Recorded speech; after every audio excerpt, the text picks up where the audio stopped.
Paisajismo fuera de lo común. Arquitectos apasionados por lo verde. Hoy tenemos en el ciclo de entrevistas de arquitectura en clave digital un proyecto de arquitectura consciente, de esos que a mí tanto me gustan. Esos que brillan con luz propia y que a mí me gusta tanto traer al canal.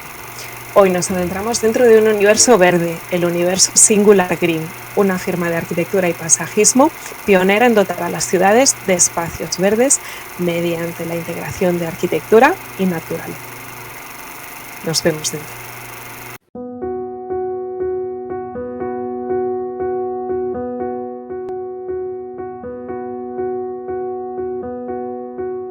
Jardines verticales, piscinas naturales, cubiertas vegetales. ¿A qué arquitecto no le gustaría intervenir en una obra tan singular o poder proyectar alguna de estas piezas, ¿no? Desde luego yo confieso que a mí sí, porque el tema de la jardinería y el paisajismo es algo que siempre me ha encantado. Y hoy en el ciclo de entrevistas de arquitectura en clave digital tenemos como invitado a Jordi Serramía, socio fundador junto con Hugo Riquelme de la firma de arquitectura Singular Green. Y bueno, creo que hasta el nombre es ya una declaración de intenciones. Así que bienvenido al canal de YouTube de Arquinómadas, Jordi. Gracias, Paula, y muchas gracias por invitarnos. Bueno, es un honor. Esta es tu casa, pero ya sabes que bueno, tenemos amistades en común y sabes que bueno, a mí el proyecto siempre me ha interesado mucho por esta parte de arquitectura muy de nicho, ¿no? Y también porque creo que hay como un gran compromiso detrás porque tenéis una dilatada experiencia en el sector, ¿no? Creo que fuisteis pioneros creando uno de los primeros blogs de arquitectura, hablando de bioarquitectura, de arquitectura vegetal, de cómo integrar el mundo de las plantas, ¿no? En la arquitectura. Yo creo que en el Pleistoceno, no sé muy bien cuándo empezasteis, ahí si me cuentas un poco cómo empezó todo, creo que sería un buen punto de partida, ¿no? Pues te cuento cómo empezó todo. Yo empecé con Urban Arbolismo. Sí. El blog de Urban Arbolismo es de 2008, es decir, empecé en 2008 con el blog. Y el blog surgió a raíz del proyecto final de carrera. Es decir, yo estaba en ese momento desarrollando un proyecto final de carrera en la carrera de arquitectura y trataba precisamente sobre integración de vegetación y de naturaleza en urbanizaciones.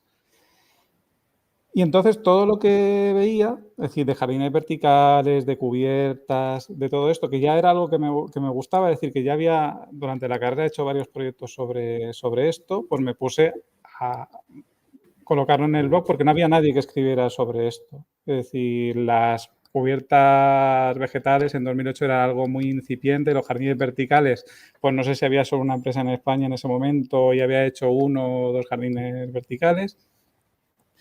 Entonces, pues todo lo que aprendía, tanto de leer autores ingleses, autores franceses, como lo poco que había en español, pues lo iba escribiendo en el blog.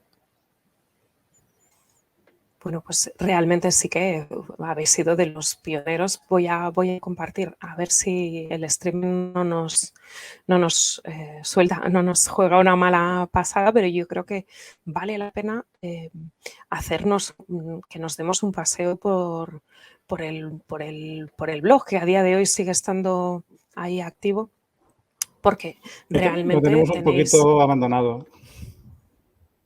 Sí, pero si tú te das un paseo por la web de Urban Arbolismo, descubres un montón de valor dentro. Hay unos super artículos, así cuando ya tienes cierto ojo, ¿no? De mirada marketera, de SEO, de muchísimo valor, muchísimo compartir conocimiento. Ya, por ejemplo, esto, ¿no? Que tiene que ver con vuestra actividad ya en Singular Green, pero se ve que seguís subiendo contenido, compartiendo cosas y que está súper bien, ¿no? Y al final son, pues desde 2008, casi 15 años compartiendo muchísimo valor y, ¿por qué no?, también posicionando vuestra marca en el mercado, ¿no? Eso es también, yo creo que es de reseñar. Y si acaso, si te parece, mientras hablamos, yo creo que podemos también empezar a darnos un paseo por la web de Singular Green, que vale la pena, ¿no? Pero bueno, todas estas inquietudes que tenías, ¿no? Al final La cabra a veces tira al monte. Ya eran inquietudes que tenían temas con los que tú conectabas. Entonces, cuando ya estabas estudiando, ¿no? Eso es. De hecho, la empresa no es que yo quisiera, digamos, hacer una empresa de jardines verticales y de cubiertas vegetales y entonces hice el blog, sino que es precisamente al revés. Es decir, yo empecé a escribir en el blog sobre jardines, sobre cubiertas, sobre piscinas, que era lo que a mí me interesaba. Y entonces, a raíz de empezar a escribir sobre eso, es como empezó a surgir la empresa. Es decir, como empezó a llegar gente preguntando y como empezaban a salir encargos relacionados y como empezaban a salir los primeros jardines verticales y todo esto. Y entonces nace Singular Green, que estáis en Levante. Bueno, cuéntanos un poquito dónde estáis, porque realmente tenéis una presencia casi, yo creo que ya internacional, ¿no? Sí que me gustaría un poco que nos contaras cómo fue esa génesis, ¿no? De decidir montar el proyecto. Pues, como te he comentado, tenía el blog y entonces empezaron a llegar clientes con la necesidad de hacer jardines verticales. Claro, cuando tú eres tú solo, digamos, al principio en tu casa, que estás tú en tu casa y no tienes ninguna infraestructura para hacerlo, pues lo que haces es te alías. Entonces, en ese momento, pues me alié con empresas de jardinería de aquí de Alicante para empezar a hacer jardines verticales. No voy a describir todo el periplo de Urban Arbolismo, pero pues con esta serie de empresas pues tuve una serie de relaciones donde pues algunos trabajos salían mejor, otros salían peor y al final di con Hugo, que es mi socio actualmente, que Hugo tenía un blog que era Alicante Forestal y que sigue existiendo. Funcionando. Entonces, los dos juntos, ya con una infraestructura y con nuestro personal para instalar jardines, entonces fundamos Singular Green. Y fundamos Singular Green porque Singular Green es una marca, digamos, que sí que se puede exportar mejor al extranjero, sí que se entiende mejor lo que es. Urban Arbolismo como marca, pues a lo mejor en español sí que se entiende o se puede entender lo que es, pero en inglés es como complicado que te entiendan desde fuera. Incluso Urban Arbolismo es una palabra un poco complicadilla, entonces decidimos que la empresa se llamara Singular Green. Y fíjate que es un tema que además no ha salido de casualidad, pero qué importante es una adecuada elección del nombre, ¿no? Porque en vuestro caso, a poco que sepas inglés, el nombre ya lo dice todo, ¿no? Ya no es solo el propio copywriting de la página web en la que habláis de soluciones de arquitectura basadas en la naturaleza, un montón de cosas que contáis que desde mi punto de vista son muy interesantes, ¿no?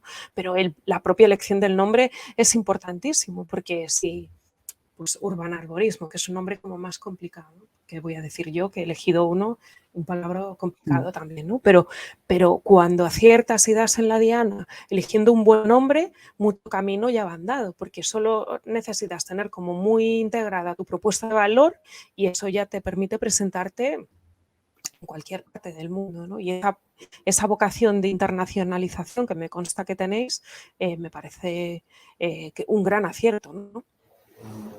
Sí, efectivamente, elegir el nombre es básico y sí que hay cierta dificultad en lo que hemos hecho de cambiar de nombre, es decir, digamos, pasar, porque Urban Arbolismo, en el momento que era un blog, tenía bastante impacto, ahora ya no tiene tanto impacto, pero porque empezamos a trabajar en Singular Green.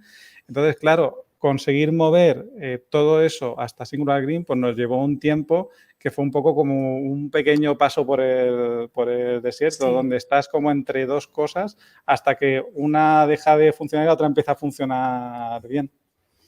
Sí, yo utilizo siempre una analogía que para mí es muy gráfica, ¿no?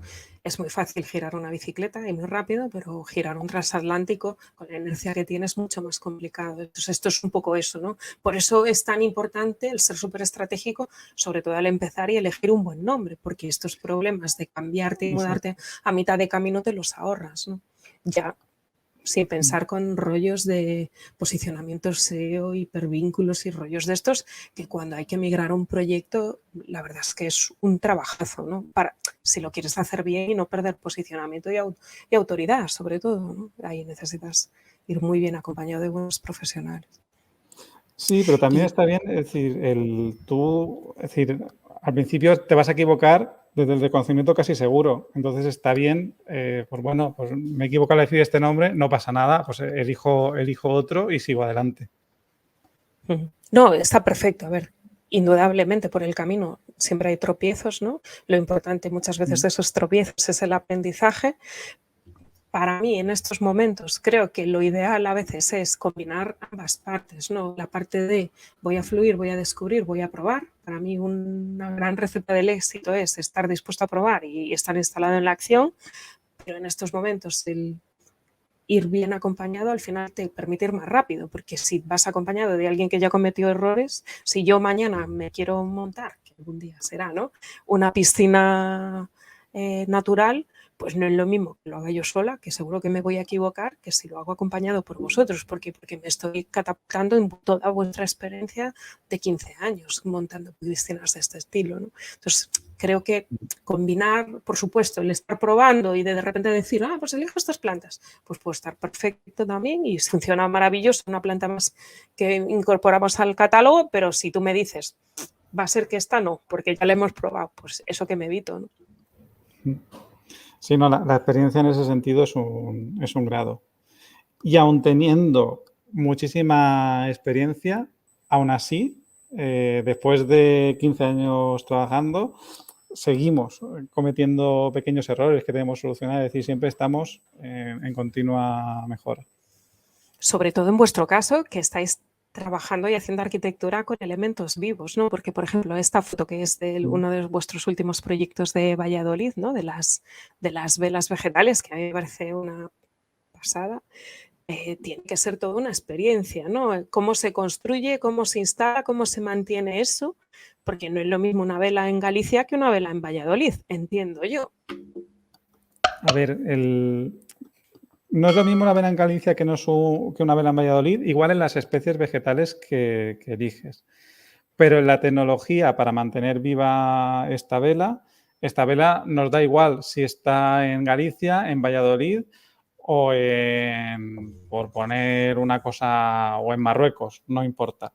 Es decir, la clave está en cuánto la riegas y qué especies vegetales eliges para que sobrevivan al clima de la zona. Nos sucede mucho que hay muchas personas que consideran el clima de su ciudad como el peor clima del mundo. Es decir, llega una persona de Sevilla y dice, no, porque en Sevilla es que hacen 45 grados en verano y no sé qué. Llega uno de Vitoria, no, porque es que en Vitoria hace calor en verano porque hacen 35 grados y hace frío en invierno porque hace -10. No, es que en Madrid mira que es muy seco. No, es que en Galicia mira que es que llueve mucho, ten cuidado porque... Entonces, no, en general España, para hacer jardines verticales y para hacer cubiertas, es un país muy sencillo. Es decir, no tiene climas muy extremos. Es decir, no estamos en Siberia que podamos llegar a -30 grados o -40 grados, o no estamos en el desierto del Sáhara que vamos a llegar a 50 grados, 55 grados. Entonces, en ese sentido, no hay que tenerle miedo a este tipo de soluciones porque España es un país fácil en ese sentido. Bueno, me lo tomo, pero después de la mega ola de calor que hemos sufrido, ¿no? A lo mejor habría que resituar esto, ¿no? Porque las plantas Bueno, habrán no, sufrido un montón en este último mes que hemos batido récords, el mes de julio más caluroso de toda la historia desde que se miden temperaturas. Habrá sido un test de estrés brutal para jardines, para un montón de cosas, ¿no? no tanto, porque tú al final tienes una planta, si la planta está acostumbrada a un clima en concreto, es decir, está acostumbrada a estar a 40 grados, es decir, puede soportar esa temperatura, simplemente con que tú la riegues, la planta va a estar bien.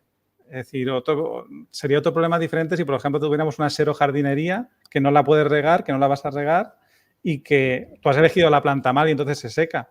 Pero en un jardín vertical o una cubierta vegetal donde en los climas que hace calor el riego es obligatorio, es una cuestión de que el riego esté bien dimensionado y ya está. Es decir, que ¿Y qué son... hacéis? ¿Dimensionáis por goteo? Me imagino, ¿no? Normalmente. Sí, ¿Cómo es los un riegos que sistema de utilizamos, riego? los riegos son riegos por goteo y todos los riegos que hacemos están automatizados. Es decir, y no solo automatizados, sino que además envían alertas a nosotros si hay cualquier fallo. De hecho, eso es lo que nos caracteriza principalmente como empresa, es decir, que todas las cubiertas, todos los jardines que hemos hecho, los tenemos monitorizados y llevemos o no llevemos el mantenimiento, recibimos las alertas de esos jardines. Entonces, yo tengo un jardín, por ejemplo, en Cádiz, que el mantenimiento lo lleva Parques y Jardines de Cádiz, pero yo recibo las alertas de ese jardín. Entonces, si ese jardín ahora en verano deja de regar, tenemos aquí un equipo que coge, levanta el teléfono, llama a Parques y Jardines de Cádiz y dice, oye, mira, tenéis el jardín sin regar. Mirad a ver qué está pasando. Y eso, que alguien ha cerrado una llave, o que se ha roto una bomba, o que alguien ha apagado un enchufe o un automático que no tenía que apagar. Y para que nuestros trabajos estén bien, esa es nuestra principal labor, es decir, llevar ese seguimiento a lo largo del tiempo. Qué interesante, me parece un tema súper, de verdad, apasionante, porque la verdad es que lo del tema de las plantas me parece súper interesante, y cómo integrarlo en la arquitectura yo creo que cada vez va a ser más importante, ¿no? Por ejemplo, conozco este trabajo que habéis hecho un poco sobre que habéis descubierto a raíz del confinamiento, ¿no? y del coronavirus, que realmente el hecho de tener un jardín interior vertical es muy bueno para la calidad del ambiente interior. Eso, por ejemplo, me parece que puede ser interesante que lo cuentes. El impacto de las plantas en la calidad del ambiente interior es a varios niveles. Es decir, por un lado, hace una cosa muy sencilla, que es que regula la cantidad de humedad ambiente. Y esto, por ejemplo, en zonas como Alicante no es importante, o en zonas donde estás tú como en Pontevedra no es importante porque hay suficiente humedad ambiente siempre, pero en zonas como puede ser Madrid o el interior de España, que puedes tener perfectamente en un interior un 30 o un 25% de humedad, pues ahí genera problemas de salud en las mucosas. Entonces, tener plantas, ya sea en un jardín vertical o no, aporta humedad ambiente y te sube automáticamente la humedad al 50%, que es una humedad de confort y una humedad saludable para las mucosas de los pulmones. Es decir, eso por un lado. Y por otro lado, los sistemas de jardines verticales que hacemos, que tienen recirculación de aire, es decir, como este que tenemos en la oficina, mira, os lo voy a enseñar. Este es el jardín de nuestra oficina. Sí, es verdad. ¿Vale? Muéstralo, porque pues, realmente otra declaración de intenciones. Entonces, si os fijáis, hay un tubo arriba, metálico, ¿vale? Ese tubo metálico que hay arriba, lo que hace es el aire pasa a través del jardín vertical, pasa hasta la máquina de acondicionado y se devuelve otra vez a lo que es el espacio de la oficina. Entonces, cuando haces esto, consigues absorber determinados contaminantes específicos que hay en el aire y que producen, pues no sé, el aglomerado de las mesas, el plástico de los sillones, si tienes alfombras, pues las tintas de impresora, todo esto produce compuestos orgánicos volátiles, produce clorietileno, y hay una serie de contaminantes que producen que el jardín vertical los absorbe, con lo cual mejora también, digamos, la salud de todos los que trabajamos en esta oficina. Entonces, tanto por la mejora digamos, de la humedad del aire como por la mejora de los compuestos que absorbe contaminantes, que absorbe el jardín vertical, pues lo que es la gente va a tener una mejor salud y esto le va a permitir enfrentarse mejor a posibles infecciones respiratorias, como podría ser el COVID. Entonces, claro, que puede ser el COVID o puede ser otro tipo sí, una gripe normal. Una gripe normal, por ejemplo, o una pulmonía o lo que sea. Desde ese punto es muy interesante. Y tenéis, esto es curiosidad, ¿no? Porque, bueno, lo contéis en la web, entiendo que sí, pero me da la sensación de que esta parte de inversión en I+D+I, que también habrá mucho de ir probando qué cosas funcionan o no, porque al final cuando empezasteis, como decías tú, no había nadie que hiciera este tipo de trabajos en España. Esto tiene mucho que ver también con el gen del emprendimiento, ¿no? El estar dispuesto a invertir, a probar.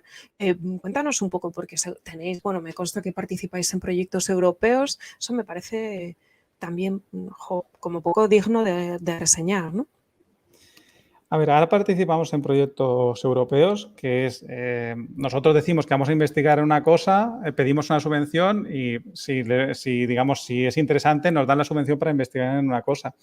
Pero a mí me resulta muchísimo más interesante cómo empezamos, que es que nosotros, antes de conocer los proyectos de investigación y antes de conocer los proyectos europeos, en el garaje de la abuela de Hugo, es donde hicimos las pruebas de jardines verticales y de las patentes que tenemos y todo esto. Entonces, era lo más cutre que te puedes imaginar, no peor, pero al final pues cogíamos, montábamos un jardín vertical, probábamos las cosas que teníamos que probar, probábamos las especies, montábamos sistemas de riego, esto funciona, esto no funciona y así sacamos los primeros sistemas y las primeras patentes que realizamos. Y Claro, al final pero fue... fíjate pero es eso, ¿no? El probar, el estar dispuesto a patentar, eso tiene mucho de germen de emprendedor, de empresa. Ya, bueno, pues como las grandes startups de tecnología, ¿no? Desde un garaje, o sea, que muy bien. Claro, y con presupuestos muy, muy pequeñitos. Es decir, haciendo prototipos muy pequeñitos, con un presupuesto muy, muy reducido, porque al final, si no, es decir, cuando nosotros estábamos empezando, pues no estábamos vendiendo cantidad de jardines ni superficie de jardines, entonces tampoco teníamos un presupuesto para decir, voy a invertir aquí 100.000 euros en investigar esto, no. Y era, pues vamos a comprar esta bomba, vamos a comprar esto y con 1.000 euros nos apañamos en montar esto a ver cómo resulta. Claro. Y estar dispuesto a meter esos 1.000 euros ahí, porque hay gente que se va de viaje, a lo mejor, y está perfecto, ojo, pero bueno, a mí me parece que dice mucho, ¿no? Del propio proyecto en sí mismo, ¿no? A nivel de compromiso, sobre todo. Yo no sé si os dais cuenta, pero venga a mover el ratón hacia abajo solo en el apartado de jardines verticales por acompañar un poco a nivel gráfico ¿no? Lo que es una conversación que ya de por sí es bastante interesante y yo no sé si, bueno, os invito a que os fijéis en la calidad de la información que hay ahí, porque hay detalles constructivos, explicaciones técnicas, hay muchísimo valor. No es solo decir, hacemos jardines verticales, cómprame, ¿no? Sino que está muy bien. Bueno, mira, justo me he parado aquí, ¿no? En la parte de vuestra labor docente, ¿no? Que, bueno, yo creo que nos puedes contar un poco esto, ¿no? Los inicios, cómo es empezar a hacer cosas, pues como muchos estudios de arquitectura, ¿no? Que empiezas haciendo pequeñitos encargos y poco a poco vas teniendo más encargos y ya te haces un nombre y trasciendes tu ciudad, pero incluso ha llegado un punto en el que empezasteis pues dando cursos presenciales y de repente en 2017, si no recuerdo mal, empezasteis a vender vuestros cursos online. Cuéntanos un poquito eso.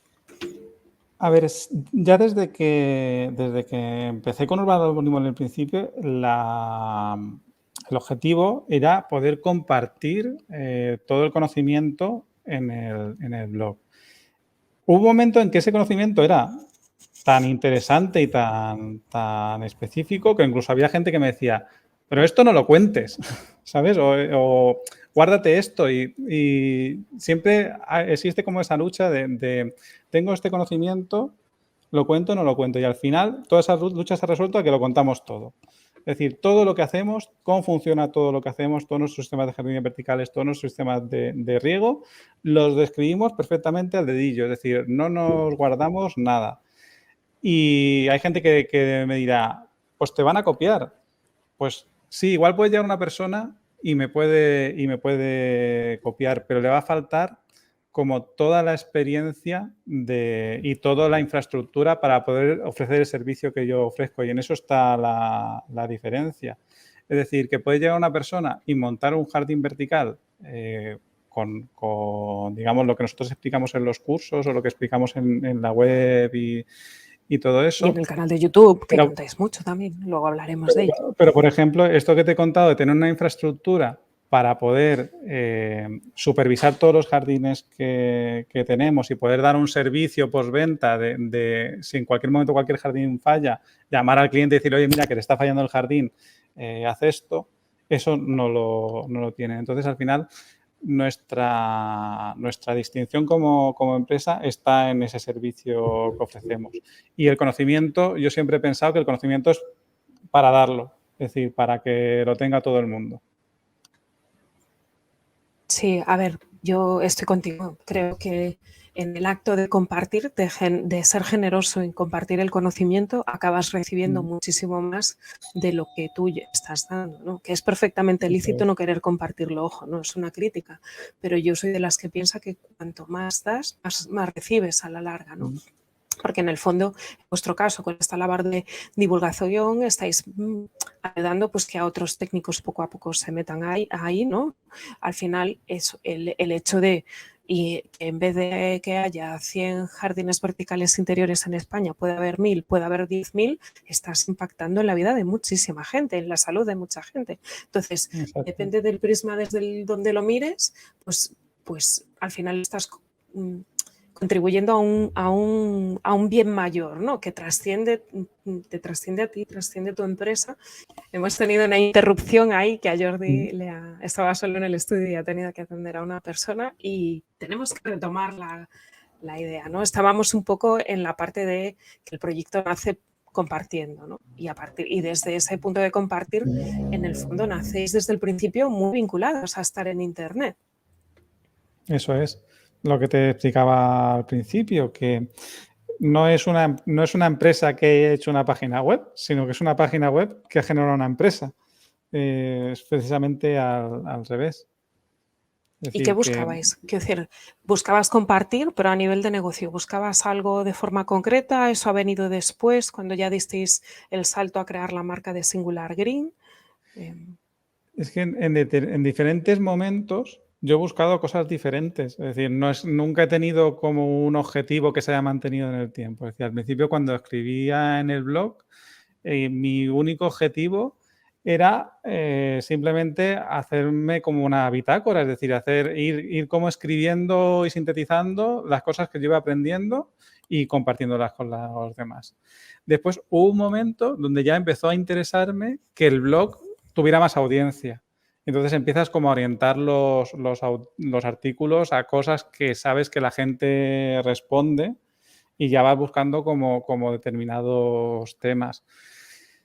Después empieza a interesarte que lo que haces sea técnicamente viable. Es decir, que cuando haces un jardín vertical deje de dar problemas, es decir, mejorar la investigación sobre lo que estás haciendo, la ejecución técnica.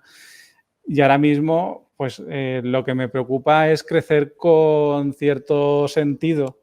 Es decir, no en lo que estamos creciendo, que ya somos 22 personas en la empresa, pues no perder la esencia, que seguir manteniendo la calidad, que no nos desborde el trabajo.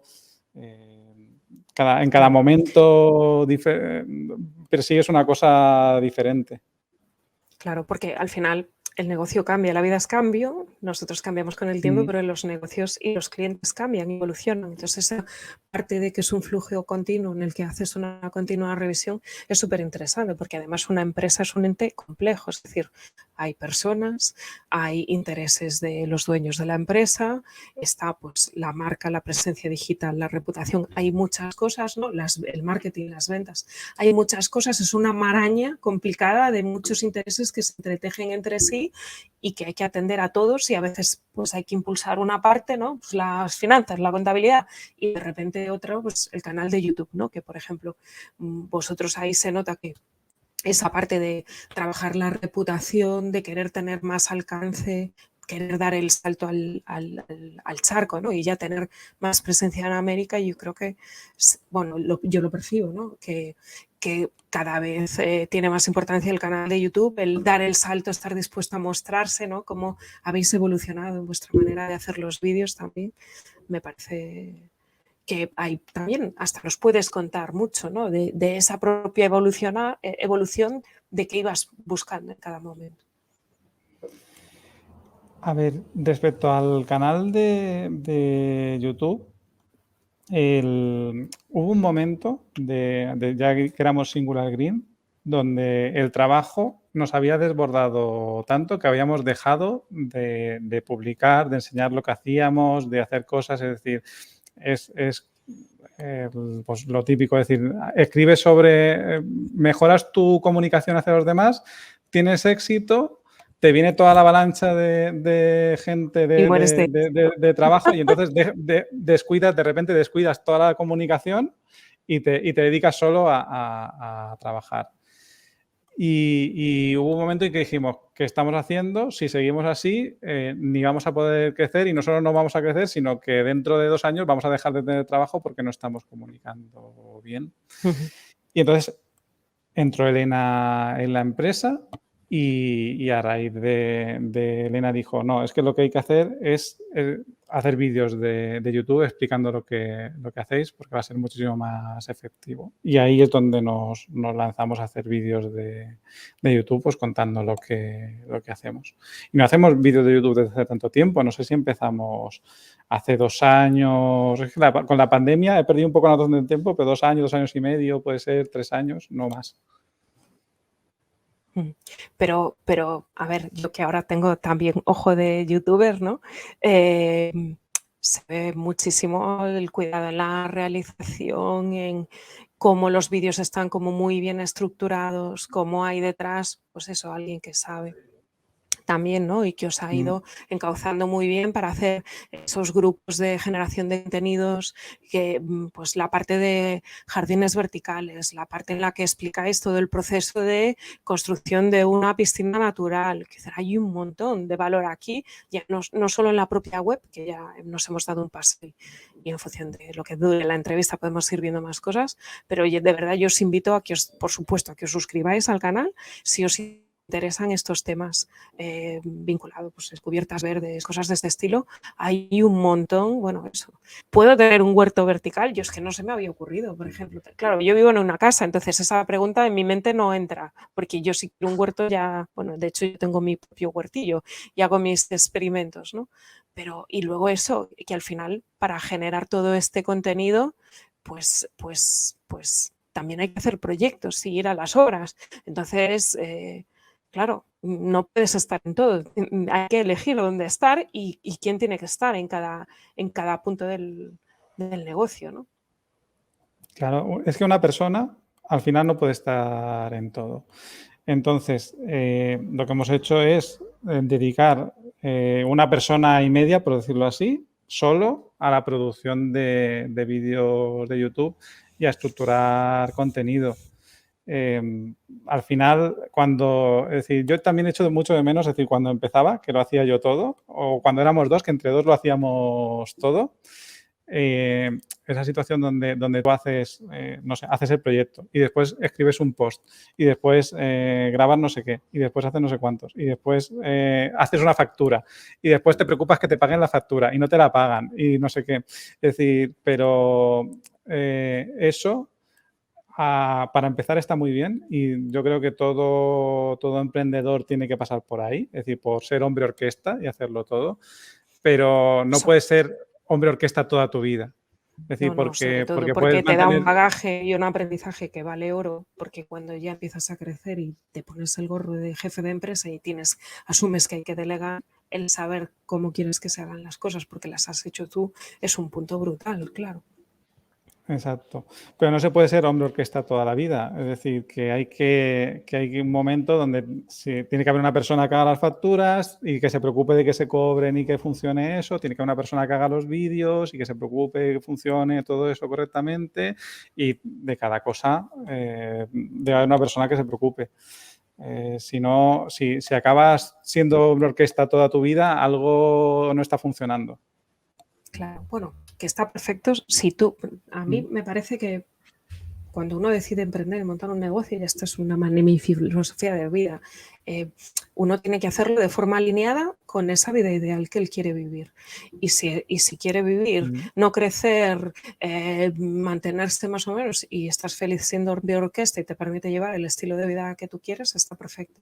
¿Qué pasa? Que cuando muchas veces montas una empresa bueno, yo creo que por descontado está ganar dinero, poder vivir holgadamente de ello, pero ya es que cuando empiezas a crecer hay otras familias que dependen de ti, entonces los problemas cambian, es la gestión de trabajadores, que si las finanzas, es decir, no puedes ya estar en todo, entonces al fin es que la empresa va evolucionando y los intereses cambian. Entonces, si tú estás dispuesto a crecer, es que contratar 22 personas en estos momentos a mí me tiene un mérito que es como para haceros la ola, ¿no? Porque no todo el mundo está dispuesto a contratar a 22 personas y comprometerse a pagar 22 sueldos, ¿no? Entonces, la estructura financiera, la fuerza que tienes que tener como empresa, no tiene nada que ver con un pequeñito, pues como cuando empezaste que erais dos, es que no la dimensión del proyecto no tiene nada que ver, está clarísimo, ¿no? Pero Es que al principio, cuando empiezas a contratar gente, siempre da mucho vértigo. Pero es que a nada que hagas las cosas, y esto no lo digo yo, es decir, una persona que tiene una empresa y muchísimo más sabia que yo, dices que a nada que hagas las cosas un poquito bien, vas a crecer. Es decir, es que si no, es decir, esto que estás diciendo tú que has descrito, es que tú solo puedes no querer crecer, es como muy complicado. Es decir, yo no conozco no a tanto no nadie. crecer, fíjate, yo incidiría más en el matiz de llevar el estilo de vida que quieres, porque yo creo que sí que hay que enfocarse en crecer, porque la vida es inflacionaria de por sí. Entonces, el coste de la vida sube. Entonces, si tú tienes una empresa y no creces, a la larga vas a desaparecer. Es un tema matemático, no tiene más. Entonces, yo me refiero un poco a poder llevar el estilo de vida que yo quiero. A lo mejor yo no quiero vivir persiguiendo clientes si me pagan o si no me pagan, con lo justo. Y hay gente que luego se coge la mochila al hombro y se va a dar la vuelta al mundo. Yo me refiero más a llevar ese estilo de vida que a ti te apetezca llevar. Cuando de repente asumes que has decidido emprender, montar una empresa, bueno, para mí el punto seguido es, coño, la monto para ganar dinero, para vivir bien, para crecer, ¿no? Indudablemente, para llevar mi mensaje a más gente. Va a depender un poco de qué objetivos te plantees para que vayas pues por aquí o por allá, o que de repente un día pares y dices, creo que por aquí no es, voy a dar la vuelta, ¿no? Que está perfecto igual. Sí, es que también hay momentos para crecer y momentos que no. Decir, por ejemplo, yo ahora en Singular Green yo no quiero que crezca más, pero no quiero que crezca más porque ahora mismo si crecemos más vamos a perder calidad. Pero quién sabe si a lo mejor nos estructuramos mejor dentro de 2 años o dentro de un año o pasa cualquier cosa y de repente podemos crecer. Pero hay ahí como una especie de personaje mítico, ¿no? Que es como el arquitecto voy a coger arquitecto porque somos arquitectos, ¿no? El arquitecto que hace a lo mejor un trabajo al año que le lleva 3 meses y con ese trabajo puede vivir todo el año y coger como muy poquito trabajo y hacerlo muy bien y cobrar mucho por ellos, ¿no? Pues aunque eso teóricamente podría ser posible, yo todavía no he conocido a esa persona. No sé, tú que conoces más arquitectos que yo, a lo mejor sí que has conocido a alguien que pueda trabajar así. Pero yo creo que Para mí, toda la gente que he para conocido yo mí que ha pasado, que ha hecho eso, ha acabado creciendo. Es decir, ha acabado cogiendo más gente o haciendo más trabajos. O decir, nadie se ha conseguido mantener puro y decir, no, voy a hacer esto y no voy a crecer. Claro. ¿Qué pasa? Que yo creo que ahí tiene mucho que ver con cómo vengas de serie, si quieres crecer o no. Pero ¿qué pasa? Que para mí la reflexión que hay detrás de esto es un arquitecto recién salido de la escuela sale capacitado para sacar adelante una vivienda unifamiliar, lo típico, ¿no? Por ejemplo, ¿sale perfectamente capacitado para abordarla él solo? Probablemente podríamos contestar que sí. Ahora bien, ¿cuánto le cuesta? ¿Te cuesta 9 meses hacer el proyecto y llevar todo a término? Es decir, ¿hay muchos clientes que estén dispuestos a esperar 9 meses a que tú solo generes todo? Porque a lo mejor empezando a colaborar no necesariamente contratando, pero sí que es muy habitual también, ¿no? Tener colaboradores o externalizar cosas con freelance. Si tú puedes dar el mismo estándar de nivel de calidad a tu cliente y sacar un proyecto en 1 mes, en 2 o en 3, en X tiempo, al final no son 9 meses, has acortado el plazo. Entonces ya no es solo para mí calidad de servicio, sino contraponer la parte de la velocidad de la ejecución manteniendo esa calidad. Porque si tú solo te cuesta 9 meses y de repente con ayuda, que indudablemente ya no todo lo que facturas es para ti, pero si con ayuda lo consigues hacer en 2, te sobran 7 para buscar más clientes, crecer más. Entonces, tiene mucho que ver con qué quiero yo conseguir, cómo quiero vivir, Y luego la vida también te va llevando, porque muchas veces no tienes como ese punto de conciencia de yo qué quiero, ¿no? Yo, desde luego, esto me lo planteé casi llegado a los 40, porque yo acabé un viernes la carrera y el lunes estaba trabajando con un amigo en el estudio. O sea, ni reflexión de qué quiero yo hacer, porque yo ese lunes ya tenía clientes y yo no me contrataron, yo empecé a firmar proyectos. Mi caso a lo mejor es muy especial y no es tan habitual, ¿no? Pero yo no tuve preocuparme de invertir para abrir una oficina, o sea, nada. O sea, yo de un viernes a un lunes ya estaba trabajando y firmando proyectos. Me costó un mesito y pico firmar algo, ¿no? Pero entonces, ese fue mi bautismo en el mundo de la arquitectura. O hay otra gente que de repente decide buscar trabajo y trabajar en un estudio de arquitectura y cuando ya se siente como, bueno, me siento capacitado, han pasado 5 años y dices, bueno, pues ahora que ya tengo ciertas relaciones, no sé qué, ahora monto mi estudio yo. Hay gente que no quiere para nada liderar un estudio y prefiere, con todo el cariño, más un perfil bajo, en plan de yo hormiguita, mi sueldo, está perfecto. Yo creo que nuestro campo de trabajo es tan amplio que da para un montón de cosas, ¿no? Y luego los que ya deciden pues dar el paso, liderar un proyecto, emprender, tener una empresa y eso, pues al final pues hay otras situaciones, otras vicisitudes, otras situaciones que hay que ir resolviendo sobre la marcha, ¿no? En lo que has dicho, has hecho una distinción entre la gente que colabora como si fuera diferente que la gente que contrata gente. Y yo hace tiempo también lo veía así, pero ahora no veo esa distinción tan clara. Es decir, porque al final es una diferencia de contrato legal. Es decir, no es lo mismo si tú colaboras con una persona externa como autónomo y le pagas que si la tienes contratada como empleado. Pero eso es una diferencia legal. En la realidad, si tú estás creciendo, sigues haciendo que la familia de esa persona siga dependiendo de ti igual. Entonces, no hay tampoco tanta diferencia. Es decir, de hecho, a lo mejor también en Singular Green, por ejemplo, tenemos la política de todo el mundo que entra es contratado. Es decir, no tenemos colaboradores freelance externos. Es decir, intentamos, porque lo que hacemos es muy específico, intentamos coger gente, formarla y que trabaje con nosotros. Y que se quede. Y a veces se quedan y a veces no. A veces formamos gente y después de formarla se van y decimos, madre mía, qué desastre. Pero forma parte del juego.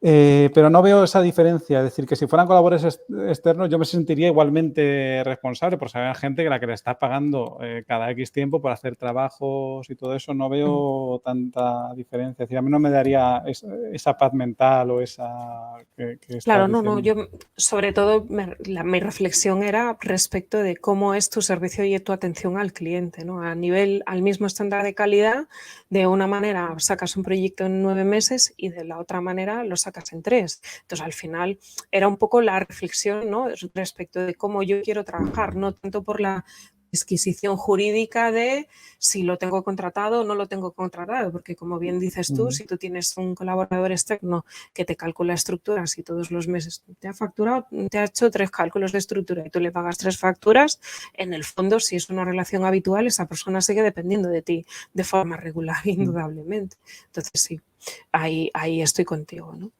Pero bueno, volvamos al mundo online. Me apetece un poco que nos cuentes esa parte, ¿no? De empezasteis dando formaciones presenciales, entiendo yo, y de repente dijisteis, no, esto lo hay que digitalizar. ¿Cómo fue ese proceso y por qué y para qué tomasteis esta decisión? La decisión te refieres de hacer los cursos online. Sí, sí. Pues yo creo que el principal motivo de hacer los cursos online es que tenemos gente que tiene que tomar los cursos en momentos diferentes de todas las partes del mundo.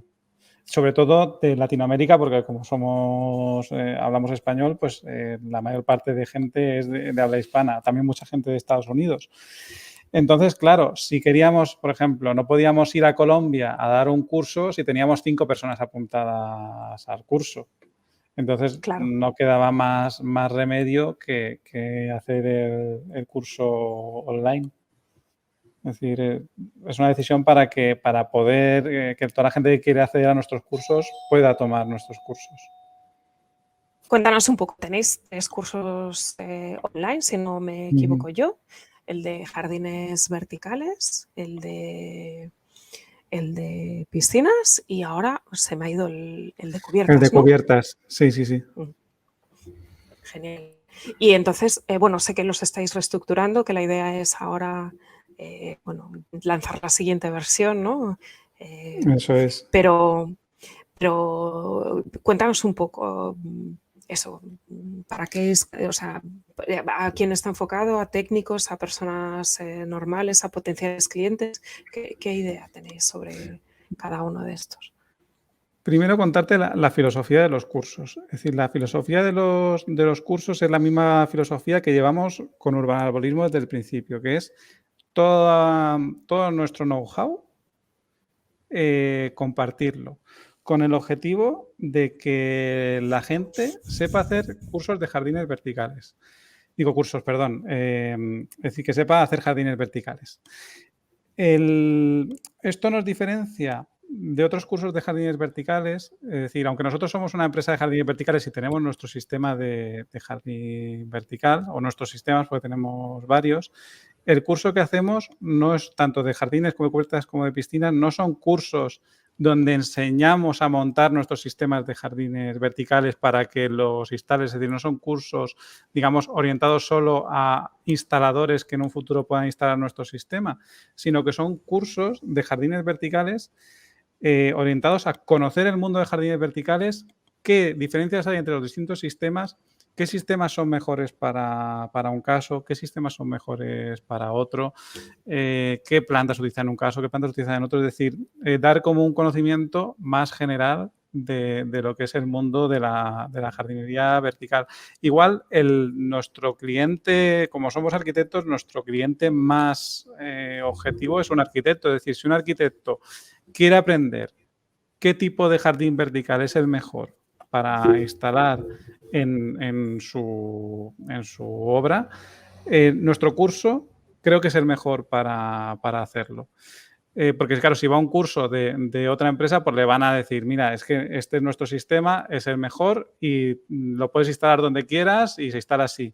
Pero no es el caso. Es decir, nosotros hay una parte muy, muy importante y muy extensa del curso donde explicamos, mira, existen los sistemas de textil y sirven para esto. Existen los sistemas de lana de ropa, que son los que estamos utilizando nosotros, sirven para esto.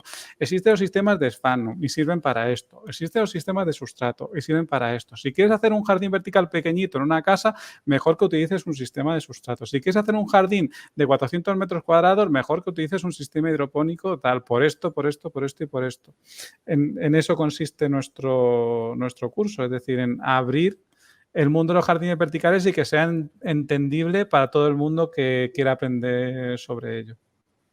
Bueno, y además súper asequibles, porque al final una inversión de 100 y pico euros, que tú, si eres técnico, como bien dices, te formas y adquieres ese conocimiento para poder incorporarlo a tu arquitectura, en el fondo vas, a poco que consigas hacer un jardín vertical en un proyecto, vas a cobrar más de lo que te ha costado el propio curso, ¿no? Entonces, bueno, es una oportunidad de crecer a nivel profesional, de diferenciarte, de hacer un plus, ¿no? De incorporar pues la naturaleza a tu propia arquitectura que te da nuevas posibilidades, indudablemente. ¿Sabes? Y esto mismo que he contado respecto a los jardines verticales, pues lo mismo Con pasa las con las piscinas. cubiertas y lo mismo pasa con las cubiertas.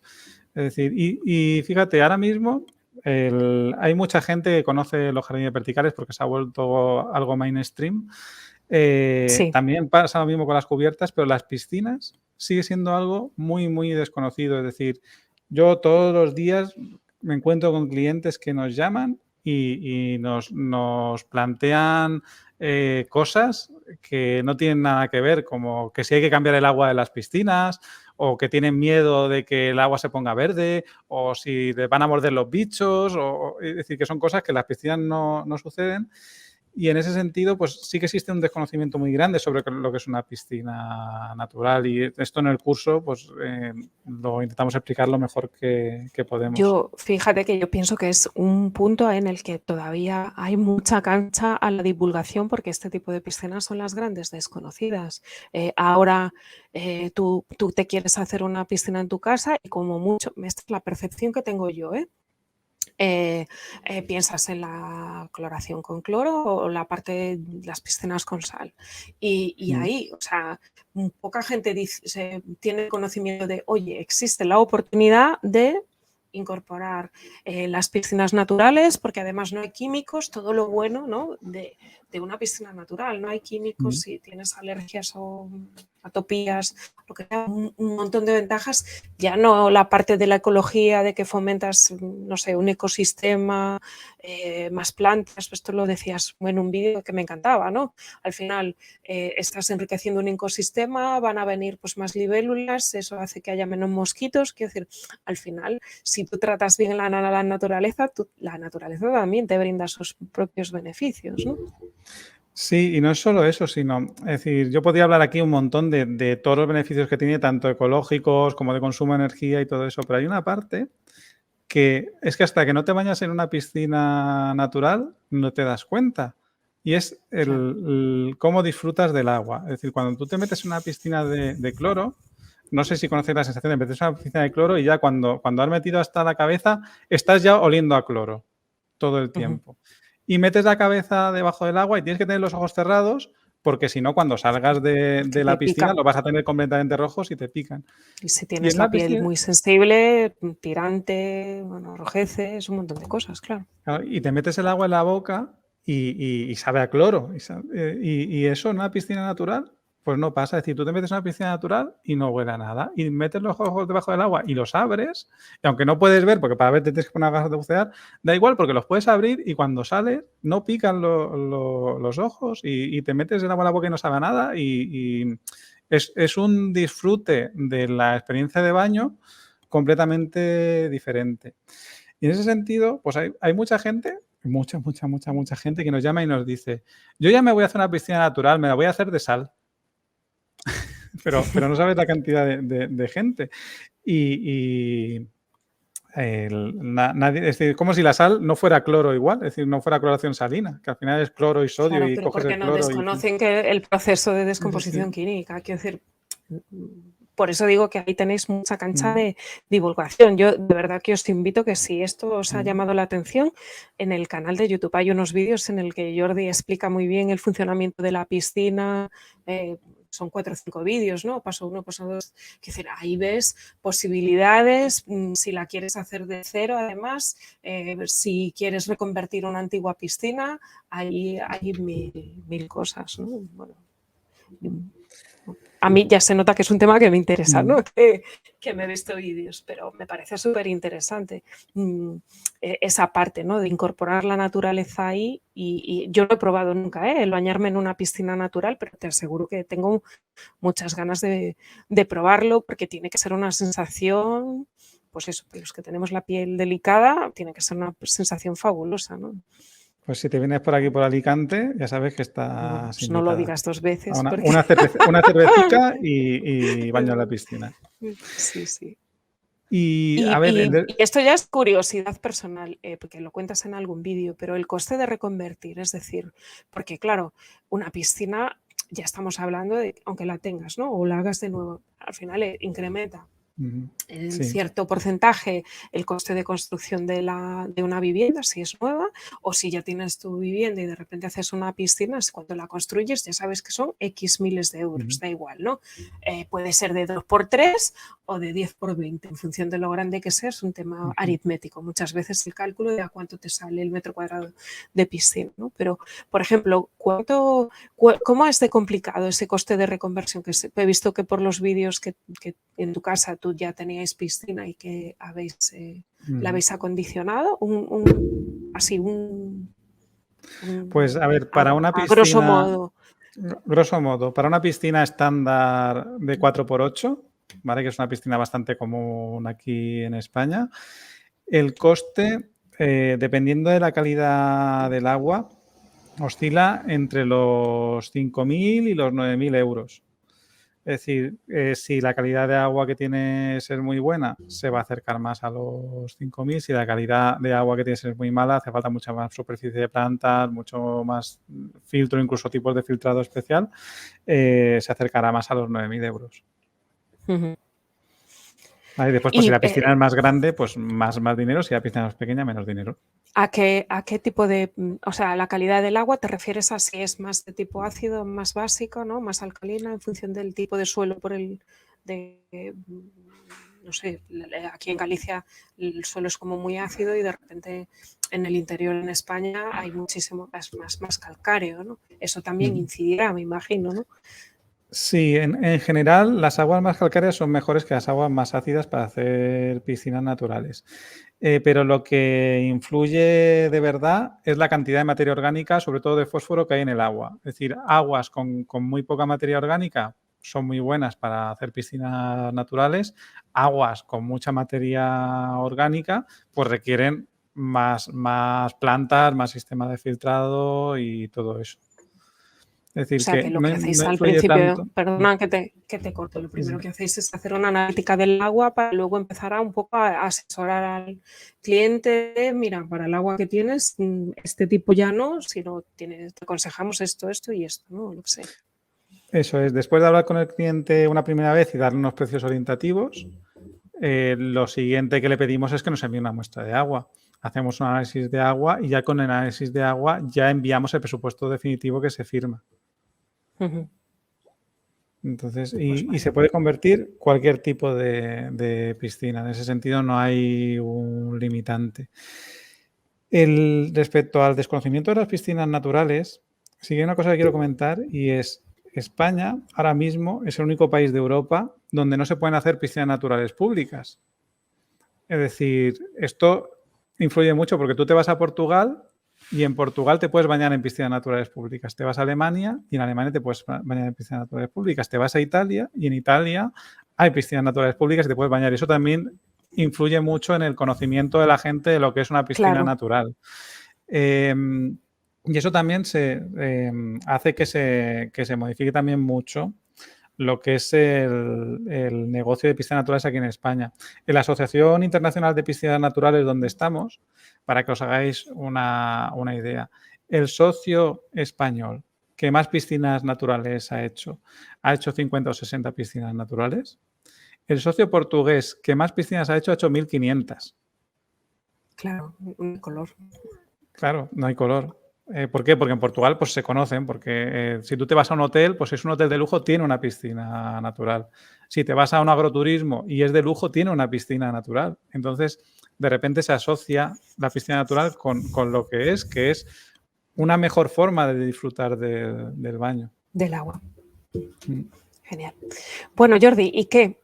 Próximos retos, porque ahí tenéis muchos proyectos en los que estáis trabajando, ¿no? Pues sí, ahora mismo los próximos retos de Singular Green van a ser proyectos de naturalización para ayuntamientos. Es decir, a raíz de todos los trabajos que hemos hecho de naturalización en Valladolid y que estamos haciendo ahora en Alcoy y todo eso, sí que hemos recibido un interés muy grande por parte de ayuntamientos para ver cómo pueden mejorar, y esto la verdad es que me llena de orgullo, es decir, cómo pueden mejorar, digamos, la relación con la naturaleza del municipio. Entonces, ahora mismo tenemos varios proyectos en cartera que empezaremos a redactar y se empezarán a ejecutar, pues yo creo que a mediados del año que viene, y esta es la parte ahora mismo donde estamos más centrados en Singular Green, que es en cambiar cosas a nivel urbano. Genial. ¿Y en los objetivos digitales? Bueno, los cursos que os avisaré, yo me comprometo a avisaros a través del email, o sea que... Y en los Pero objetivos. que digitales, cuéntanos. Pues ahora mismo acabamos de rehacer el curso de jardines verticales, lo hemos removido de arriba a abajo para Para ofrecer que sea precisamente todavía mejor, ¿no? para que sea El que esté todavía ahora no mejor esté de bien. lo que Exactamente. era. Y fíjate, mejor, es decir, el curso ya era bueno, pero la verdad es que era un poco peñazo. Entonces, lo hemos intentado hacer sobre todo más ameno, es decir, más dinámico. También hemos ampliado los contenidos, hemos actualizado contenidos porque el curso, pues lo que es la tecnología de jardines verticales, pues de hace 4 años que era el curso, ahora pues ha habido cositas que han evolucionado, pues las hemos incluido en el curso. Y el objetivo es pues que mucha gente haga los cursos para que mucha gente tenga conocimiento sobre cómo hacer jardines verticales, cómo diseñar jardines verticales en sus proyectos y eso. Pues estupendo. Bueno, pues yo quiero agradecerte de todo corazón este rato que nos has dedicado a los Arquinomas. Y no sé si emplazarte a una próxima entrevista un poco para que nos cuentes pues eso, esos proyectos en los que estáis trabajando, ¿no? De líneas de investigación para Europa, futuros proyectos de intervención en la ciudad en los que la naturaleza cobre importancia, o sea que de aquí a unos meses o un tiempo seguro que podemos volver a juntarnos y que nos cuentes qué cosas nuevas tenéis. Pues ha sido un placer, Paula, y siempre que quieras estoy a tu disposición. Genial, pues nada, hasta aquí llega la entrevista de hoy. Os invito a que os suscribáis y seguimos en contacto en la nube. Gracias, hasta luego.